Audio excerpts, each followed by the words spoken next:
So I'm ManpreetSingh. I got selected for CreditSuisse Prime Services and I'm from economics. CV highlights I have to tell you. It wasn't much of it. I got a good CGPA.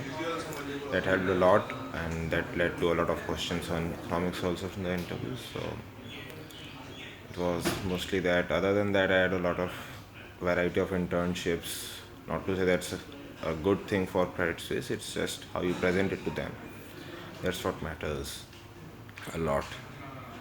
And I had some normal PORs. I'm from Avaz. I was in DepSoc. I had some PORs from all these things. They do matter in shortlisting, but that's it. Now coming to the stages of selection, it first of all you all know it's CV submission.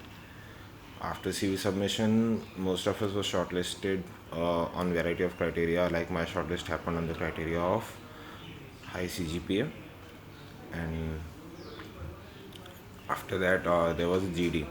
GD had fairly normal topics on which everyone can talk about. So in my first private banking GD, I was supposed to talk about startup jobs versus corporate jobs, and in that case, I just took a neutral stance. And in GD, they are not even listening to you; they are just seeing how you react to others, how you present yourself, how you are sitting, your body language, and all these things.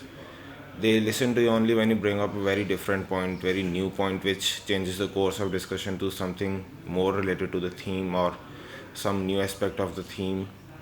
That's what matters in GD in private banking. Uh, and I was a bit lucky that in my panel, it's coming out to me. Like it was my panel was a bit easier one in private banking GD, and after that there was prime services GD. Both of these happened on 30th December. So prime services, the topic was again fairly simple. It was following your effort versus following your passion. In that case, also, I took a very neutral stance like everyone else was doing, but presented it with a new tinge, I would say, somewhat different taste, somewhat different analysis. Again, showing that it's a very new aspect of whatever is being discussed. There was fairly good discussion, everyone was allowed to speak. One important thing for the GDs, never ever speak against anyone in your group very strongly. uh, Disagree, we all disagree with each other, but present it in a very polite manner that I beg to differ from you, or just to add to their point. Add such phrases in GD, that helps a lot. Speak very clearly, and it will happen that two, three people will start speaking at the same time. At that time, it's upon you whether you want to speak at that particular moment or whether you don't want to speak at that particular moment. But by the end of the time of discussion, just make sure that you have spoken something and you made yourself what do I say, noticeable in the GD, because these are the very same people who are in a GD who will take your interviews next day. So first impression begins in GD. If you have given a very good group discussion, if you have presented good points, presented with good analysis, summarized them properly in the end, these people will remember your face. These people will have bias in favor of you on the next day. At least that happened in some of our cases. Next was in as I was shortlisted in the three profiles: risk management and uh, these two, private banking and prime services. I was supposed to give some preference order. I put risk in the end. I'll talk about that interview also, but first start with prime banking interview. It was early in the morning at 5:30 or 6 something. It started. My CGPA and my background in economics led to a lot of questions in economics. They were fairly basic questions, but we need to realize that these industry people are a bit, what do I say, away from academics for a long time, so they don't know the exact terms, but they expect you to tell them something. What strategy I followed was I just drew the thing I knew. They asked me to draw a wage curve. Drew some labor reserve curve, and after that, she actually guided me to tell me what she exactly wanted from me. In all of this process, the major thing is how you present yourself. That's it. If you're very polite, if you're very respectful of the interviewer, if you are very humble in front of the interviewer, at the same time, if you're very confident, you speak properly, all these things will matter. And in Credit Suisse interviews, as everyone else has told me, you have to be prepared about world economic events. Like in my first interview itself, I was asked to explain Greek crisis in 30 seconds to the interviewer. There's no shame in saying, "Ma'am, give me a thought. Give me some time to structure my thoughts." That point is where I noticed that you structure your thoughts. You don't start speaking at the very instant of when you've been prompted to. So just these small things, this actually mattered a lot. Presenting yourself coolly, very calmly, being very confident, not being very lethargic, despite having 5 to 6 interviews in the day. All these things matter a lot to company, and they notice you because of that. That's what matters to Credit Suisse a lot in prime service and private banking. So first round of interview. After that, they were following this procedure where everyone was giving a second and third round too, if the first round was fairly well. So in the second round again, the person was from economics background. A lot of economics questions were asked. At this point, there was a question where I faced some trouble, and at that point, you don't need to be ashamed of accepting that you don't know anything. You need to be very respectful, you need to be very polite, and you need to tell them, "Sorry, sir, I don't remember it." That's it. They want this honesty from you. This honesty adds to your answers and HR questions too. And if you are very nice to them, that helps a lot. After this second round of the interview, a lot of questions again on this your economics, and again the economics questions are asked me basically because I don't have much exposure to finance earlier, and the only good thing in my CV was CG and economics. And those who had exposure to finance, they were asked a lot of finance questions. The people who have gone CFA, they were asked a lot of CFA questions. And financial internship, they were asked a lot of questions from their internships. Why did they do a particular thing? What if they did it in a different way? Why didn't they do it in a different way? All these things were asked from the people who had financial internships and CFA.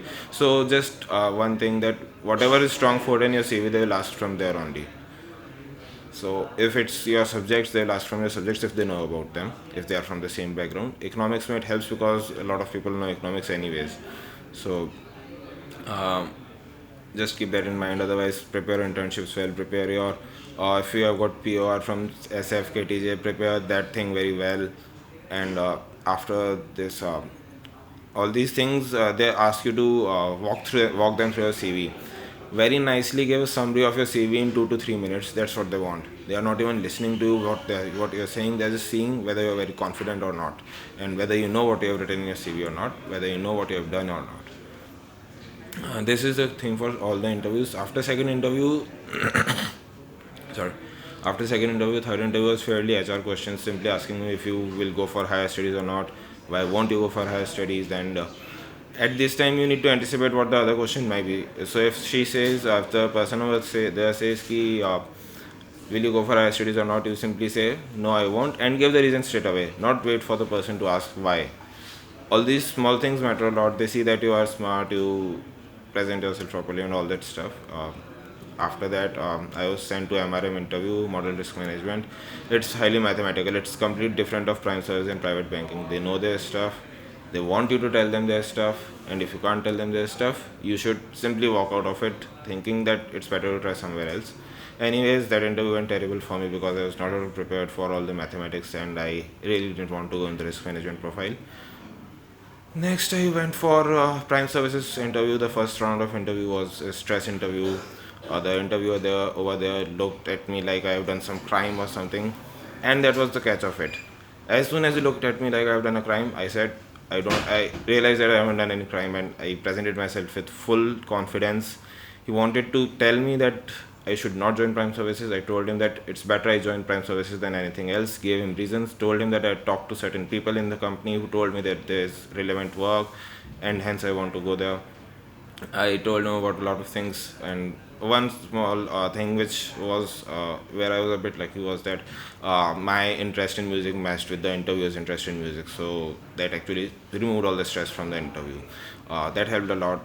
It might or might not help in your case.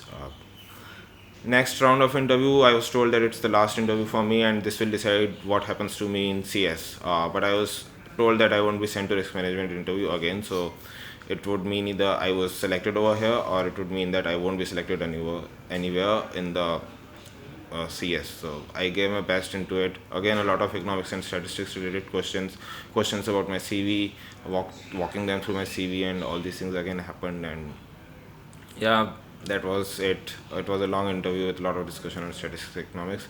Again, just don't be ashamed and tell them I don't remember the stuff in depth. Just say that you remember it very, yeah, what do I say, on the basic level. They don't know it. I told them some answers they might or might not have known.